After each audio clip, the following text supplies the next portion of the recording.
Bon début de la semaine, mesdames et messieurs, c'est l'heure du journal. Le gouvernement congolais franchit une nouvelle étape dans la mise en œuvre des engagements internationaux de la RDC. Samedi dernier, la première ministre Judith Suminwa a déposé auprès des bureaux de l'Assemblée nationale et du Sénat les projets de loi autorisant la ratification de l'accord de paix entre la RDC et le Rwanda signé le 27 juin 2025 à Washington sous médiation américaine ainsi que de l'accord de partenariat stratégique conclu le 4 décembre 2025 entre Kinshasa et les États-Unis. Après cette étape, la chef du gouvernement s'est exprimée devant la presse et suivait ses propos. Important, central, et que en tant que chef de gouvernement, je suis venu accomplir un devoir constitutionnel, celui de déposer auprès des deux présidents des deux chambres, donc l'honorable président de l'Assemblée nationale qui a présidé la session, ainsi que l'honorable président du Sénat, les deux projets de loi ratifiant l'accord de paix signé entre la République démocratique du Congo et le Rwanda en juin 2025, ainsi que l'accord stratégique signé entre le projet donc, de loi portant ratification pour l'accord stratégique entre la République démocratique du Congo et les États-Unis d'Amérique. Il faut tenir compte que c'est vraiment une obligation constitutionnelle et cela va de soi que dans notre démocratie, nous puissions accomplir cela. C'est prescrit par l'article 214 de notre Constitution. Et en juin, l'accord de paix a été signé. Une annexe qui était prévue dans l'accord de paix en son chapitre 6 portait sur le cadre d'intégration régionale. Et ce cadre-là a été signé aussi en décembre, raison pour laquelle nous avons dû attendre d'avoir l'ensemble des textes. Et vu que c'était pendant les vacances parlementaires, nous avons le temps de revenir des États-Unis, etc. Nous avons décidé donc avant la rentrée parlementaire de pouvoir déposer ces projets de loi pour ratification parce que c'est ce que prescrit la Constitution. Et c'est important que les élus du peuple puissent être au courant, même s'il y a eu des discussions en réunion interinstitutionnelle autour du chef de l'État et les chefs d'institution.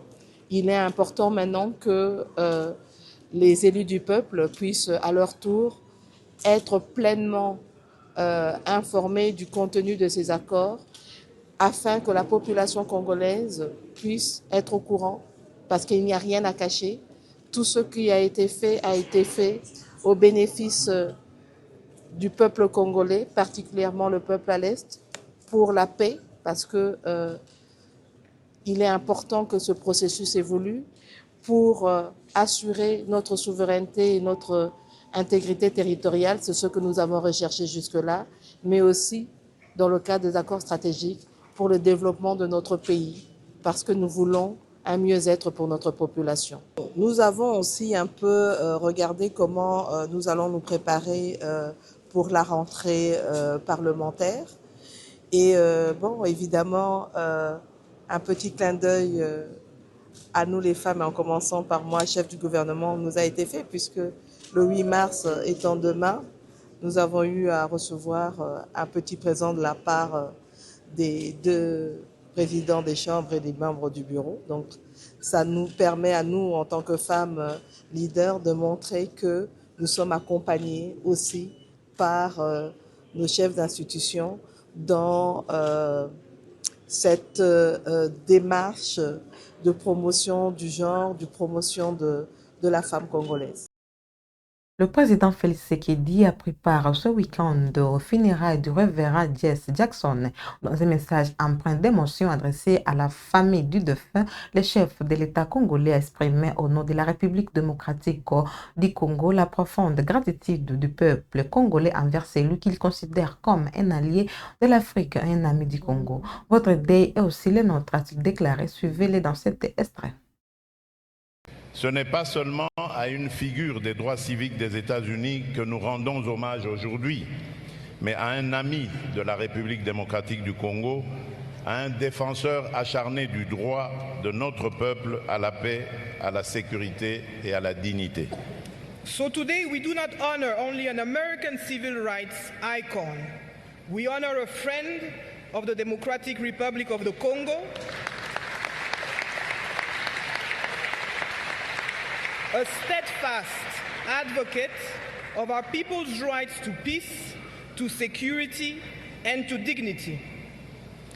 À la famille du révérend Jesse Jackson, je veux dire, au nom de la République démocratique du Congo, notre profonde gratitude. Votre deuil est aussi le nôtre. Vous perdez un père, un époux, un frère.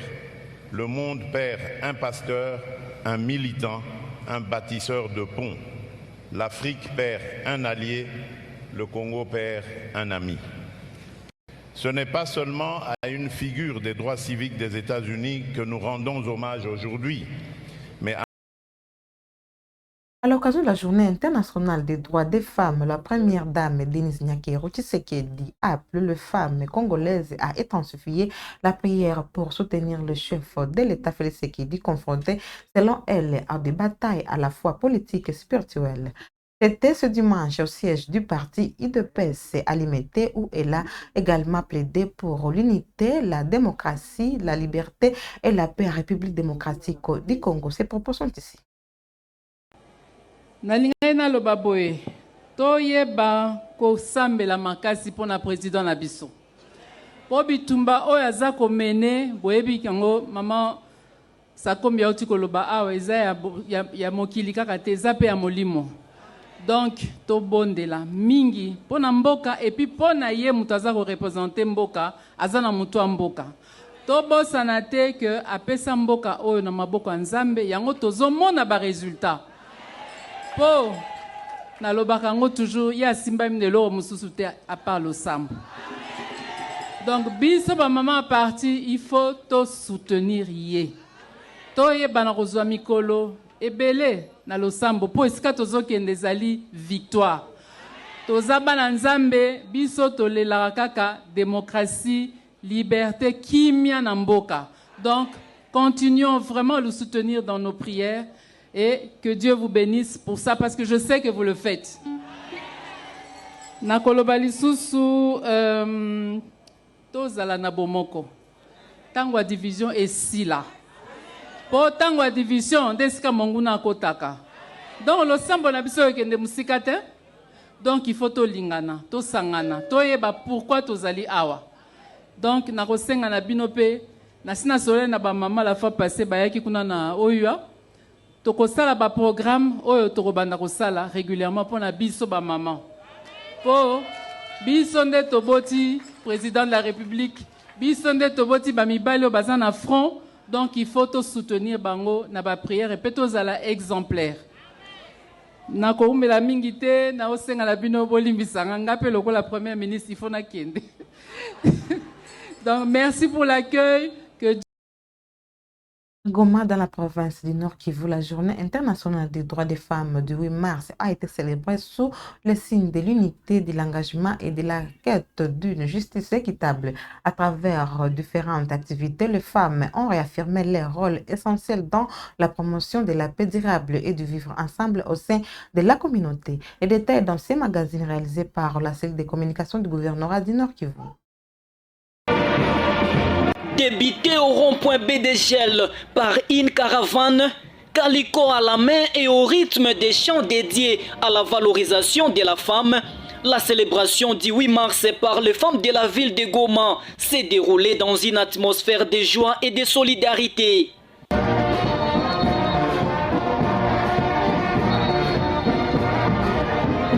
Après cette caravane, à laquelle ont également pris part les femmes intégrées dans l'armée et la police révolutionnaire de l'AFC M23, les participantes ont pris la direction du stade de l'unité de Goma, principal lieu de festivités. Cette célébration de la Journée internationale des droits des femmes a été honorée par la présence du gouverneur de la province du Nord Kivu, Bahati Musanga Erasto, accompagné de ses deux vice-gouverneurs, Willy Manzi et Shadrach Amani Bahati, ainsi que de plusieurs membres du gouvernement provincial et des officiers militaires.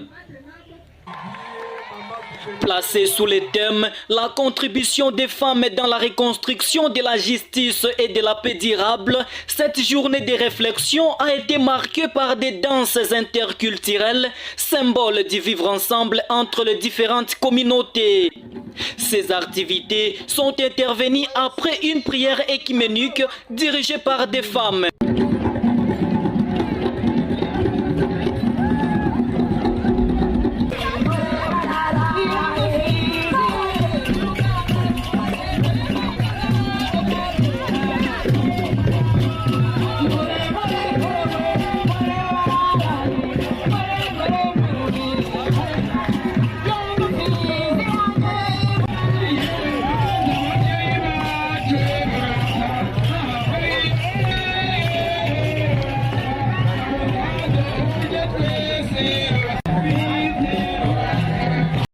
Au Nord Kivu, l'FC M23 affirme avoir remis plus de 5000 soldats des forces armées de la République démocratique du Congo au Comité international de la Croix-Rouge.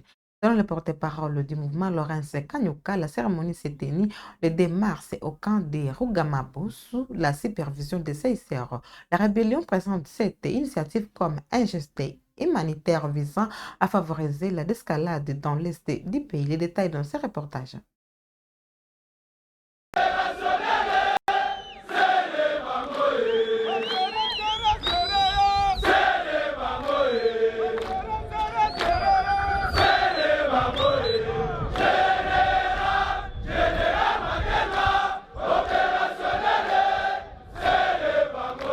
L'Alliance Fleuve Congo, mouvement du 23 mars, annonce avoir remis au Comité international de la Croix-Rouge, CICR, plus de 5000 éléments de forces armées de la République démocratique du Congo, FARDC, capturés sur différents fronts dans l'est du pays. Selon Laurence Kanyuka, porte-parole de l'F-123, la cérémonie de remise s'est tenue le 2 mars 2026 au camp de Rumangabo, situé dans la province du Nord Kivu, en présence de représentants du Comité international de la Croix-Rouge. Les soldats concernés devraient être rapatriés vers Kinshasa sous la supervision de l'organisation humanitaire. Dans ces messages, la rébellion affirme que cette remise s'inscrit dans le respect des engagements pris dans le cadre de mesures de confiance et vise à contribuer à l'apaisement des tensions. Le mouvement indique agir conformément aux principes du droit international humanitaire. Il présente cette initiative comme un geste humanitaire destiné à favoriser la désescalade dans un contexte de conflits persistants dans l'est de la République démocratique du Congo. Dans la même déclaration, l'F-123 accuse toutefois le gouvernement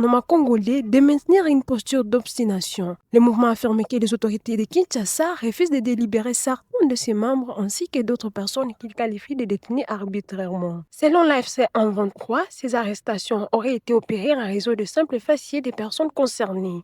Les groupes armés accusent également les autorités congolaises de poursuivre des violations du cessez-le-feu et d'avoir engagé une guerre généralisée contre ces positions tout en visant, selon lui, les populations civiles et leurs biens. Face à cette situation, l'AF-123 dit vouloir attirer l'attention des médiateurs et des partenaires nationaux et internationaux sur ce qu'ils considèrent comme des violations répétées du cessez-le-feu par le gouvernement congolais. Une nouvelle dynamique de coopération s'installe entre le Nord Kivu et Sud Kivu sous contrôle de l'FC M23. Le gouverneur Patrick Kobusubwangui et Bahati Musanga Erasto ont scellé ce week-end un partenariat interprovincial visant à accélérer le développement de deux provinces. Premier acte concret de cette collaboration, le lancement des travaux de construction du pont Buganga à Minova. D'autres précisions dans ce reportage. Il est pétillante de bonne santé la coopération interprovinciale entre les provinces du Nord et du Sud Kivu. En tout cas, une coopération qui se traduit par la collaboration fructueuse qui caractérise les gouverneurs de ces deux provinces, Bahati Musanga Erasto et Patrick Boussoubouangui. C'est en binôme que les deux autorités provinciales ont effectué une visite d'itinérance dans la cité de Minova, à la lisière du territoire de Kalehe, en vue de constater les débuts de travaux d'aménagement d'un pont en remplacement du pont Buganga au PK 147 sur la route nationale numéro 2, qui s'était effondré en février dernier, occasionnant la rupture de l'interconnexion routière entre Bukavu et Goma.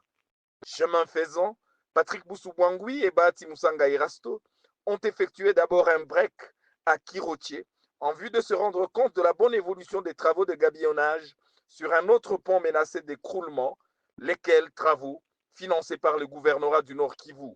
Ici, les travaux vont bon train et l'ouvrage est à première vue hors danger. Sur place à Minova, les deux hauts responsables provinciaux se sont réjouis du fait que les éléments du pont métallique devant être jetés en remplacement du pont Buganga effondré sont déjà sur place à Minova. Un pont de 18 mètres de longueur et 7 mètres de largeur, acquis grâce à l'implication de la haute hiérarchie du mouvement révolutionnaire AFCM 23. Le nouveau pont métallique Buganga constitue en effet une solution durable, a expliqué le directeur provincial de l'Office des routes, l'ingénieur Alain Mugangu Tiraluiroi. Pour l'instant, les ouvriers sont à pied d'œuvre dans les cadres de travaux de gabillonnage pour l'aménagement des culées, ensuite la construction des murs en aile, préalable à la pose des éléments du pont. Comme vous voyez, nous avons amené un pont métallique de 18 mètres de portée et avec une largeur de 7 mètres. Ce pont-là va reposer sur des gabillons et ce sont les travaux que vous êtes en train de voir là. Nous avons commencé à partir du fond du lit de la rivière et nous allons remonter jusqu'à atteindre le niveau de la route. Une fois que les quilets seront terminés, nous allons lancer les ponts. Les gouverneurs Patrick Boussou-Bouangui et Bahati Moussanga Irasto ont tour à tour rappelé l'importance de cet ouvrage du point de vue économique pour les deux provinces qui, grâce aux travaux réalisés jusque-là dans le domaine des infrastructures, ont connu une baisse sensible de produits alimentaires en provenance des milieux ruraux.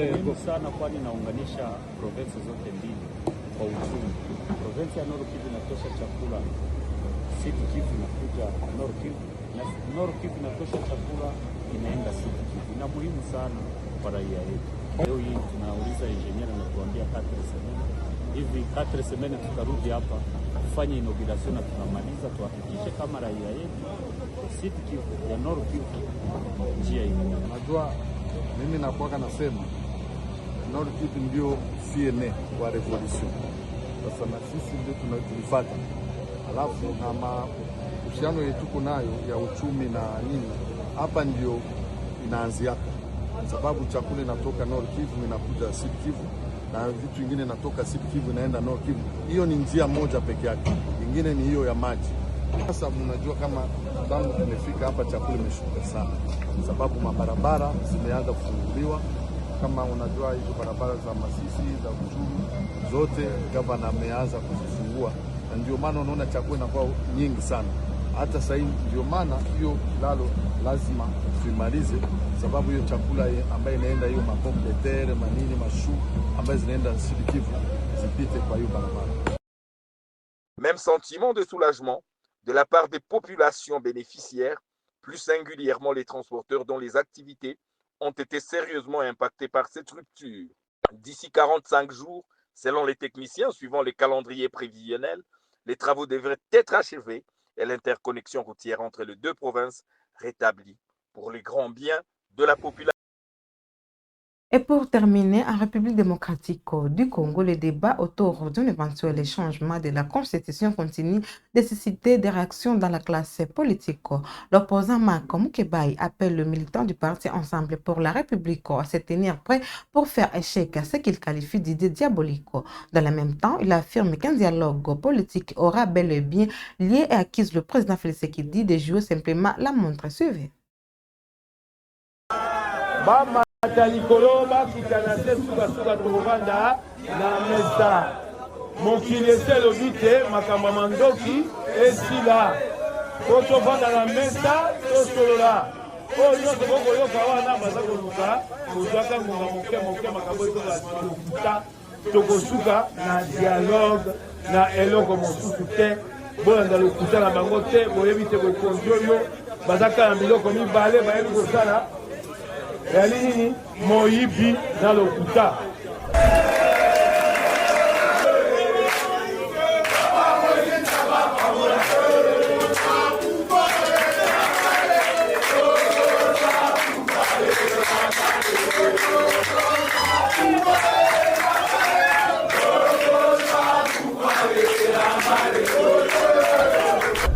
wana likambo ya liboso. Likambo ya mibale tomoni bango bakomi kozonga makambo ya kozonga mobeko likunzi po batia mobeko likunzi ya sika po bakobemba babenga changement ya konzo ekoleka te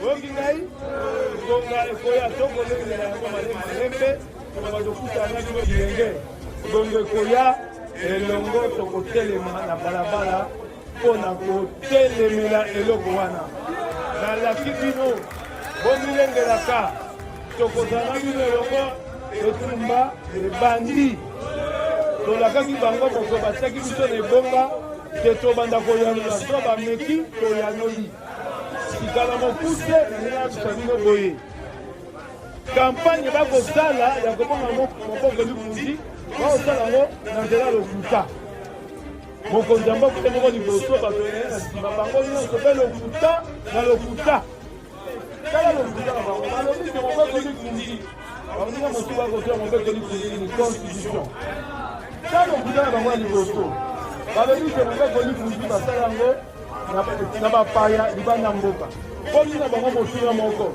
basala yango na mboka nini oyo eza ya bapaya nini oyo bakomaki yango batanga bakomo na yango so bamoni bato baye na lokuta eloko bato bakanisi bango eyali mabe eloko bango bakoluka oyebaka yango eza bokonzi ya seko na seko lokwa basi bayibi bakomi obanga lobi na bango sokobawa biloko ya mboka ekoya kopiakola biso opesi baagent ane nyonso baza ya mbote baagent ya cnc mbote ntango tokozomona babiro na bino bosala rapport tozalaki na parti ya Moïse Katumbi balobeli pasi ya mboka balobeli changement ya constitution baboyi balobeli misere ya peuple naya kosala rapport bien awa totekaka minduki te totindaka bato na rebelio te tosala rapport na bino kitoko eza boya